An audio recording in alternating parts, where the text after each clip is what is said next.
Olá, a paz do Senhor, que bênção! Já estamos na lição de número 12 e para mim é um privilégio muito grande estar aqui semanalmente, juntamente com cada um dos irmãos. Sou muito grata a Deus por ter você aqui juntamente comigo para aprendermos mais da palavra de Deus.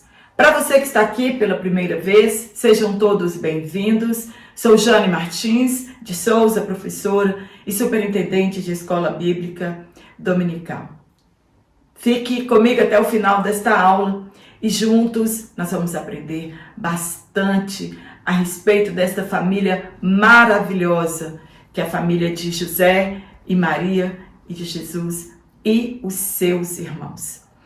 E hoje nós vamos tratar sobre criando filhos saudáveis. A passagem bíblica, que é a base para estudarmos aqui, está em Lucas capítulo 2, versículo 40 e também do versículo 42 ao 52. Falar da vida de Jesus e recontar a sua história é muito fácil. Falar da vida de José e de Maria é muito fácil. Uma família abençoada. Foram pessoas escolhidas para um propósito específico. E Deus, ele não erra em suas escolhas. Era o casal certo para viver a história mais maravilhosa do mundo. Eles colocariam a história da salvação no palco do mundo. E Deus escolheu esta família. Foram avisados que seriam pais do Salvador e, claro, receberam informações de como deveriam proceder a esse respeito. José e Maria, eles eram tementes a Deus, justos e retos diante de Deus. Não eram perfeitos, porque perfeito é somente Jesus Cristo, o Filho de Deus, que viria ao mundo e seria colocado naquela família. Jesus recebeu ensinamentos de conformidade com a lei de Deus. Ele viveu de acordo com ela e o único que foi capaz de cumpri-la, porque era o Santo de Deus, perfeito e imaculado, Filho do Altíssimo. Com a mesma devoção que Jesus Cristo foi criado, os seus demais irmãos também foram criados. Então, o que aconteceu? Que alguns dos irmãos de Jesus não acreditaram que ele era o Messias enviado. Receberam a mesma educação e mesmo assim foram incrédulos a respeito da divindade de Jesus. O nascimento de Jesus foi um marco para a história da humanidade. E hoje contamos a história antes e depois de Jesus Cristo. Ele foi o cumprimento da promessa feita à humanidade desde Gênesis. E o inimigo tentou de todas as maneiras acabar com esse plano divino. E muitas pessoas morreram ao longo da história da humanidade por este motivo. Deus usou muitos profetas que anunciaram de qual forma ou de qual maneira o Messias viria ao mundo. Como seria o seu nascimento e quem seriam os seus pais. Anunciou que sua mãe seria uma virgem, anunciou a sua classe social e como seria sua morte. O inimigo somente não sabia quando e quem de fato era o Messias. José e Maria, apesar de todos os pesares, conseguiram criar seus filhos como manda a lei e eles a obedeceram. Tinham diferenças com Jesus, porém a Bíblia não fala nada que desonra o caráter deles ou que afirme que eles eram amorais. Não encontramos isso. O desejo de Deus é que criemos nossos filhos de acordo com os princípios divinos, a fim de que cresçam de maneira saudável. É o que está na nossa verdade prática. Sabe qual é o nosso maior desafio na atualidade? Proporcionar um ambiente onde os filhos cresçam de maneira saudável e equilibrada. A família cristã está sendo inserida em um ambiente cheio de imoralidade, cheio de violência, um mundo que transformou as verdades de Deus em mentira, o errado hoje é certo, um lugar onde o relativismo domina. E agora, o que fazer? Devemos nos espelhar nesta família, de pessoas imperfeitas como nós.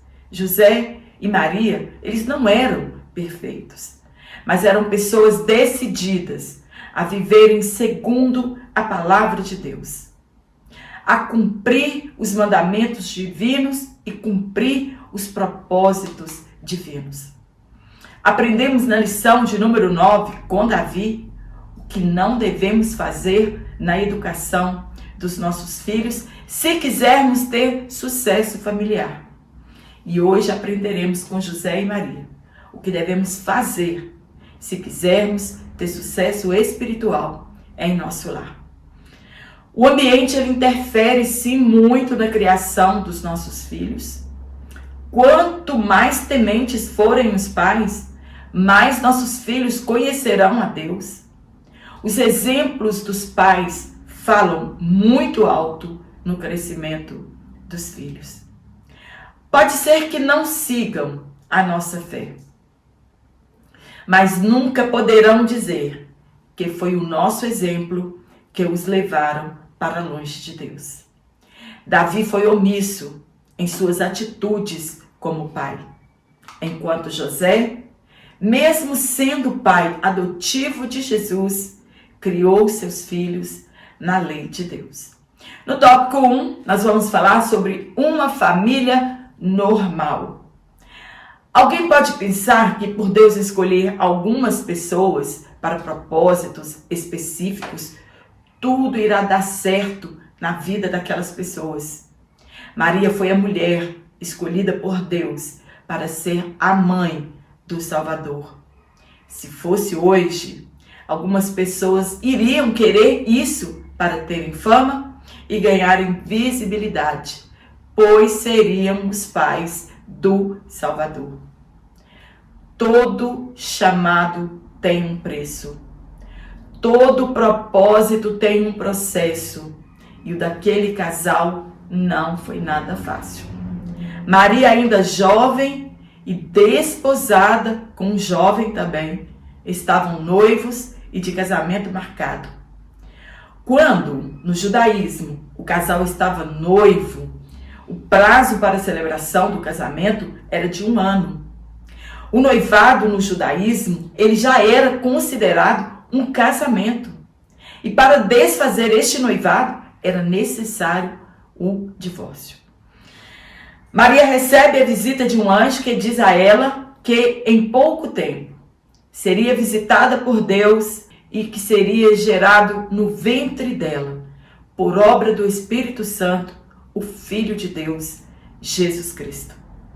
Imagina uma mulher já comprometida a parecer grávida.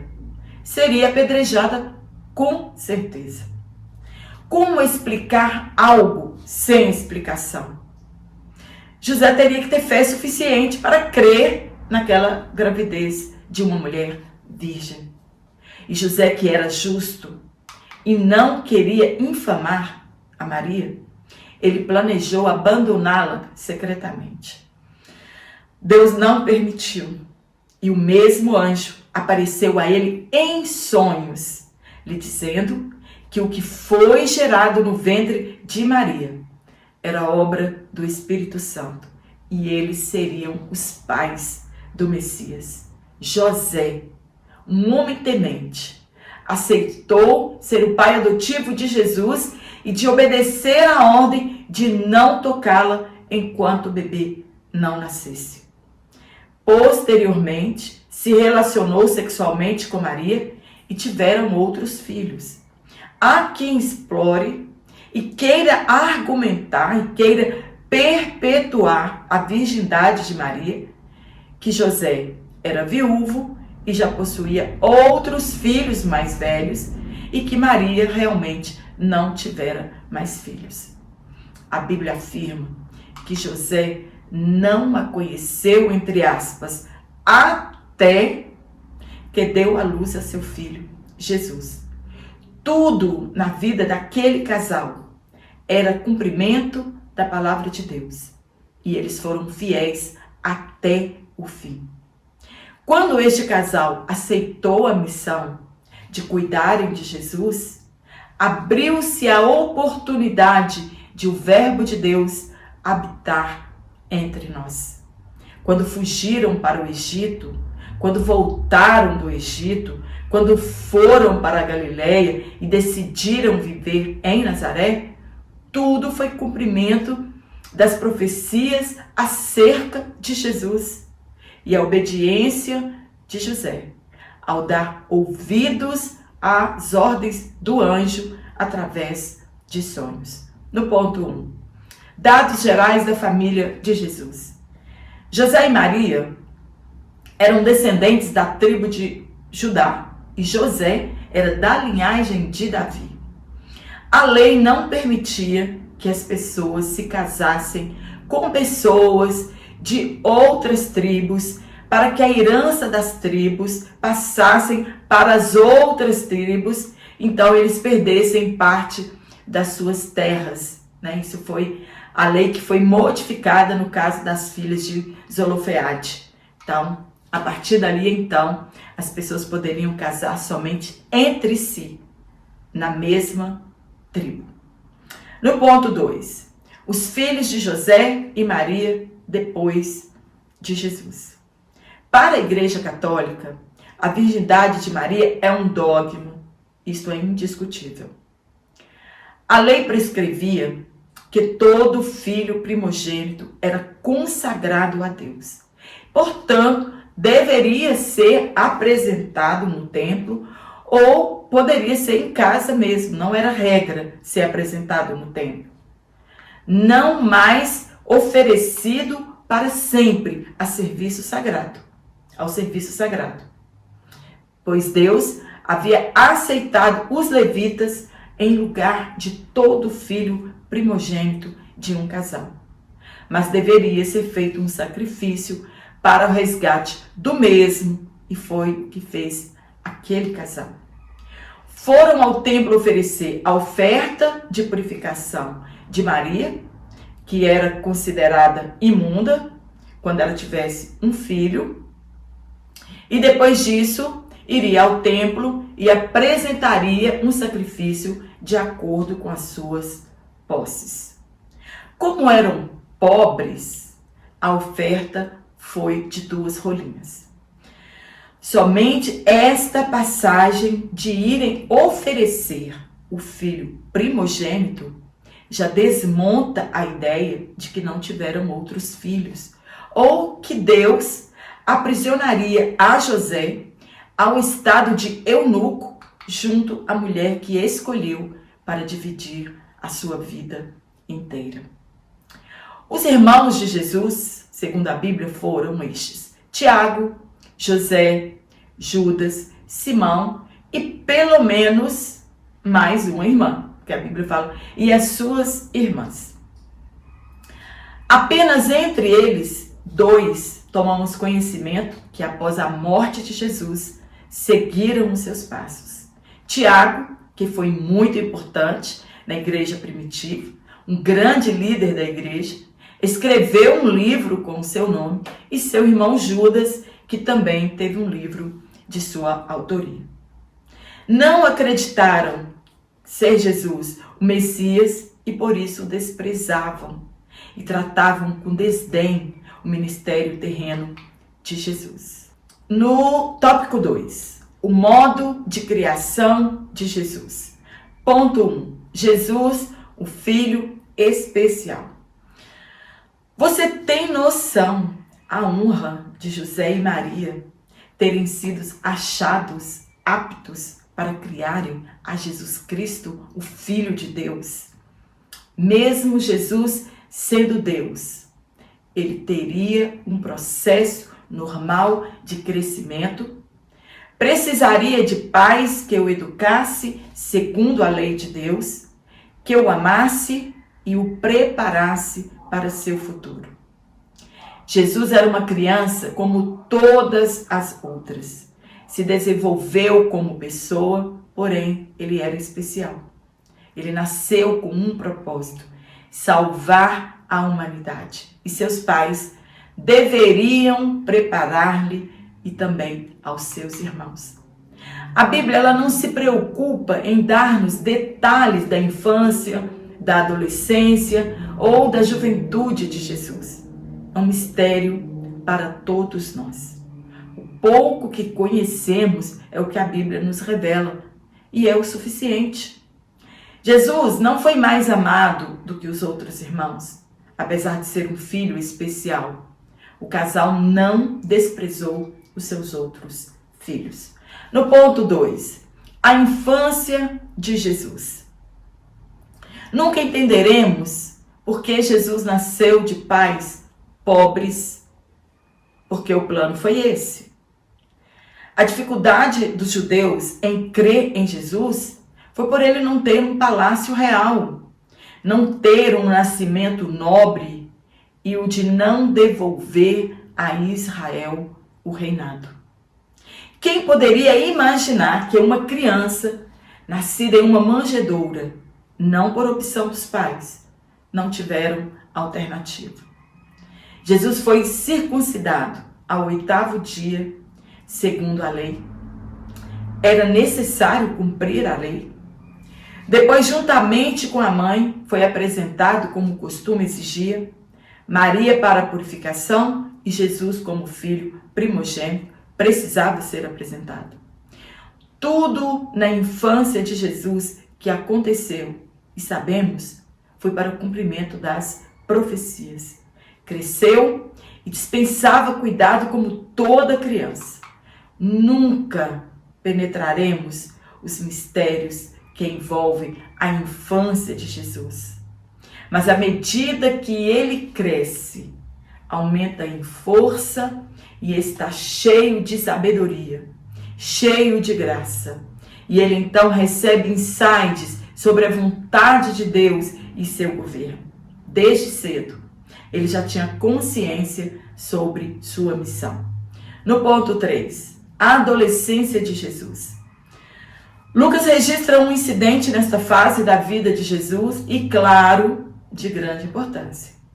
No judaísmo, a criança na transição da infância para a adolescência, no caso com 12 anos, a criança faz o seu, entre aspas, bar mitzvah, isto é, se torna filho da lei. E no ano seguinte, já assumem o seu lugar na comunidade religiosa. Já conhecem toda a Torá, já recitam trechos do Pentateuco de cor e também os Salmos. Neste momento, ele aceita os deveres e as obrigações religiosas aos quais os pais os entregaram na circuncisão. Jesus não realizava milagres enquanto criança, apesar da tradição cogitar isso. Seu primeiro milagre foi o de transformar água em vinho. Trabalhou como carpinteiro até chegar o momento de viver o propósito de Deus. Porque eles foram a Jerusalém em cumprimento das ordenanças da lei, que dizia que todo homem deveria comparecer em pelo menos 3 festas anuais, ou se estivessem muito longe, pelo menos de uma, a Páscoa. As 3 festas eram a Páscoa, o Pentecostes, ou a festa das primícias e a festa dos tabernáculos, quando relembravam em tendas feitas de galhos de plantas que foram peregrinos no passado. A festividade durava 7 dias e depois eles retornavam para casa. Os pais de Jesus acreditavam que ele estava entre amigos e familiares e se despreocuparam, porque eles iam em caravanas. Somente depois de 3 dias o encontraram no templo, conversando com os doutores da lei, que estavam admirados com a capacidade de Jesus nos assuntos da lei. A distância percorrida entre Jerusalém e a Nazaré era de cerca de 120 quilômetros. Para regressarem e encontrarem a Jesus, percorreram o caminho de um dia. E a Bíblia diz que o caminho de um dia equivale a 25 a 32 quilômetros. Displicência? Claro que não. Agiram e trataram a Jesus como uma criança comum. Se esqueceram que Jesus havia vindo para um propósito específico e que já estava chegando o tempo de assumir seu papel de filho de Deus e tratar dos interesses do rei. Jesus estava conversando com doutores da lei e estes ficaram admirados da sabedoria daquele adolescente. Jesus não era apenas um aluno aplicado e eles estavam impressionados com a sabedoria divina que havia em Jesus. Maria, como toda mãe, revela sua preocupação com seu desaparecimento e recebe uma resposta que chocou os demais.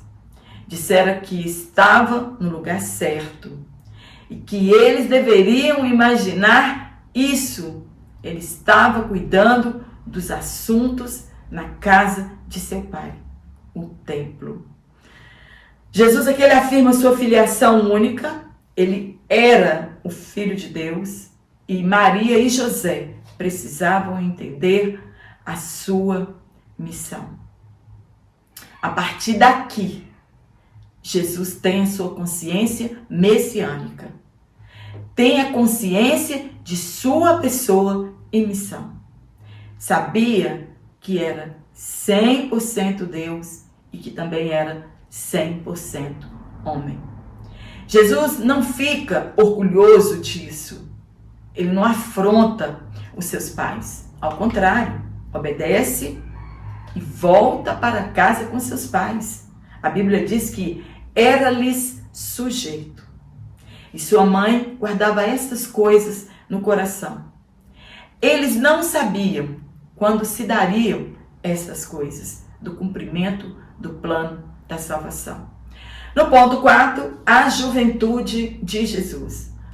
Outro mistério não revelado.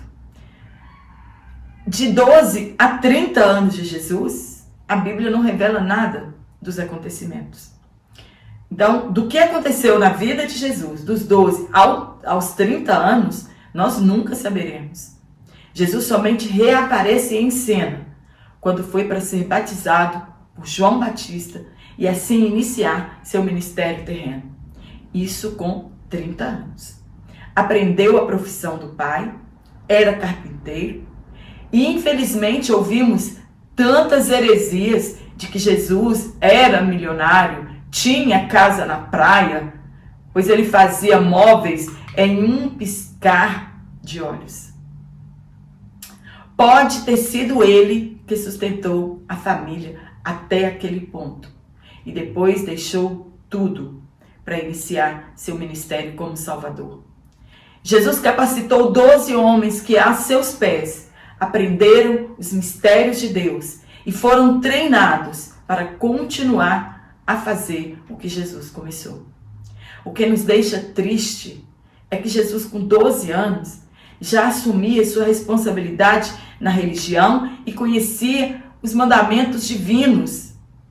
E é justamente nesta fase que diversos adolescentes nascidos na igreja, isso nos deixa muito tristes, se enfastiam da casa de Deus e escolhem servir o mundo e seus prazeres. Já imaginou a alegria de Maria e José, de Jesus aos 12 anos, já se interessar pelas coisas de Deus? Ao invés de nossos filhos estarem envolvidos na oração, na palavra e na adoração e no serviço do reino, muitas das vezes eles estão envolvidos na prostituição, nas drogas, no alcoolismo e na imoralidade sexual. No último tópico, nós vamos falar sobre o tríplice desenvolvimento de Jesus. Lembrando que eu vou deixar aqui na descrição dessa aula o link do meu WhatsApp e do meu Instagram, se você quiser me seguir nas minhas redes sociais.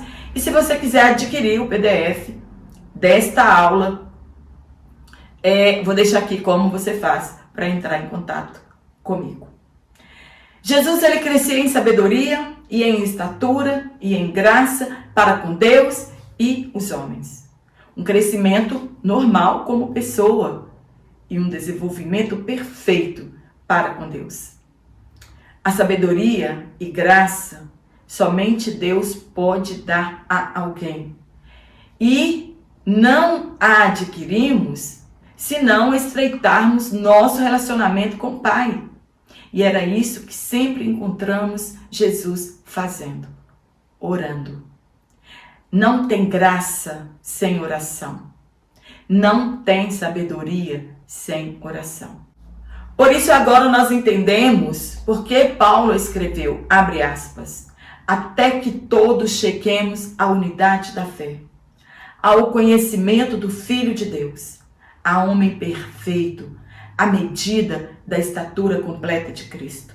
Para que não sejamos mais meninos inconstantes, levados em roda por todo o vento de doutrina, pelo engano dos homens que com astúcia enganam fraudulosamente. Antes, seguindo a verdade em amor, cresçamos em tudo naquele que é a cabeça, Cristo. Fecha aspas. No primeiro ponto, Jesus crescia em sabedoria. Jesus, ele cresceu de maneira equilibrada, não negligenciou nenhum aspecto da vida. E a sua prioridade era fazer a vontade do Pai.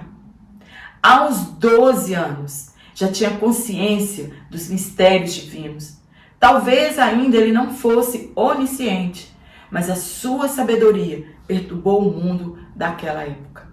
Exclamavam, perguntando de onde vinham tanta sabedoria, se ele era filho do carpinteiro e de uma família humilde. Não sabiam que Jesus era o Filho de Deus. Se quisermos ter esta sabedoria que vem de Deus, devemos buscar em oração. A sabedoria terrena, ela abre portas materiais. Porém, a sabedoria que vem de Deus, ela abre as portas do céu. No ponto 2, Jesus crescia em estatura. O texto afirma a estatura física de Jesus.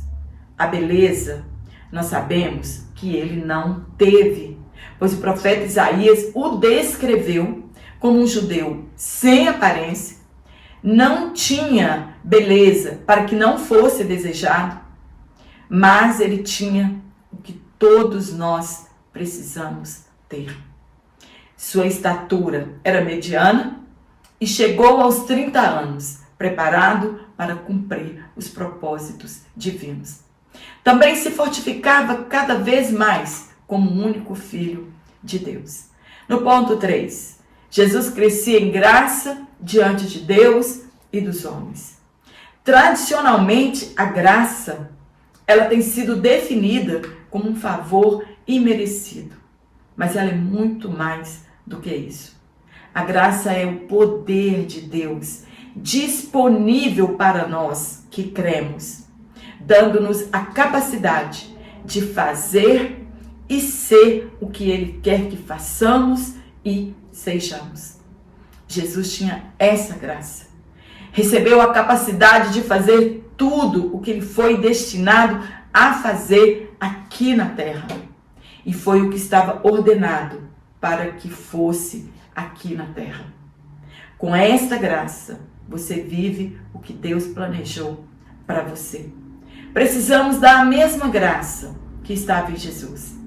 João falou a respeito desta graça maravilhosa de Jesus, que ele era cheio de graça e verdade.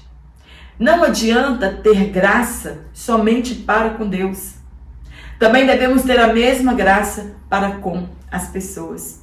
Jesus, ele atraía as pessoas com seu carisma. Ele era cheio do Espírito Santo. E é isso que nos faz ser carismáticos. Jesus, dessa forma, atrair as pessoas para ouvir a sua mensagem. Eles ficavam encabulados com tanta sabedoria, com tanta unção, com tanto amor e com tanta simplicidade. Assim faz a graça na vida daqueles que a têm. Somente no abrir da boca conhecemos se alguém é ou não cheio do Espírito Santo. Assim era Jesus quando falava do reino de Deus. Era notório que ele esteve sempre com Deus.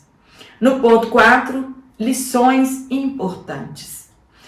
O que podemos tirar de lição com a criação de Jesus, com a educação dada por seus pais terrenos? A criação dos filhos cristãos tem a ver com seu desenvolvimento social. Isto é, com o ambiente em que os nossos filhos estão inseridos. Ajudá-los a manter uma boa convivência em sociedade. Muitos pais deixam seus filhos em casa e não os introduzem na sociedade. E quando saem, misericórdia. Desde cedo, eles já devem frequentar os ambientes para se tornarem bem desenvolvidos, para que eles possam criar empatia, espírito de cooperação, de comunicação e de respeito. E isso é responsabilidade dos pais. O desenvolvimento emocional é importante na vida da criança. Ela precisa saber lidar com as suas emoções.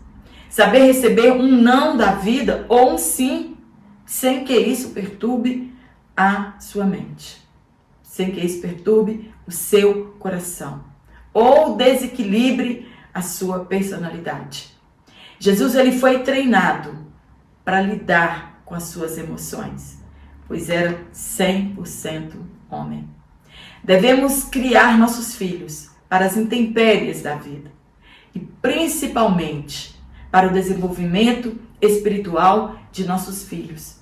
Foi o que José e Maria fizeram quando Jesus, aos 12 anos, já conhecia a responsabilidade do dever de participar das principais festas judaicas.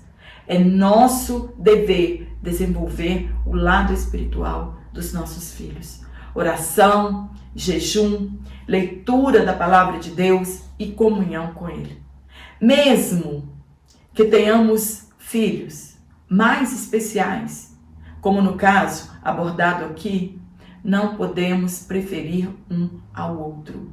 Mesmo que um dos filhos seja mais cheio de graça de Deus, como Jesus foi, ame a todos igualmente e inspire os demais para também serem cheios da graça de Deus. Isso chama equilíbrio e bom senso. E isso não pode faltar em nossas vidas. Amém? Espero ter te ajudado com este comentário. Falar da vida de Jesus é muito gratificante para todos nós. Quero mandar um abraço para todos vocês, agradecer os comentários tão carinhosos e especiais. Você que falou de onde você é, você que disse que estava aqui pela primeira vez, quero agradecer novamente pelas orações, pelo carinho de todos vocês, pela preocupação com a minha vida. Eu quero externar aqui o meu muito obrigada a todos vocês. E eu te espero aqui na última aula deste trimestre, se Deus assim nos permitir, então.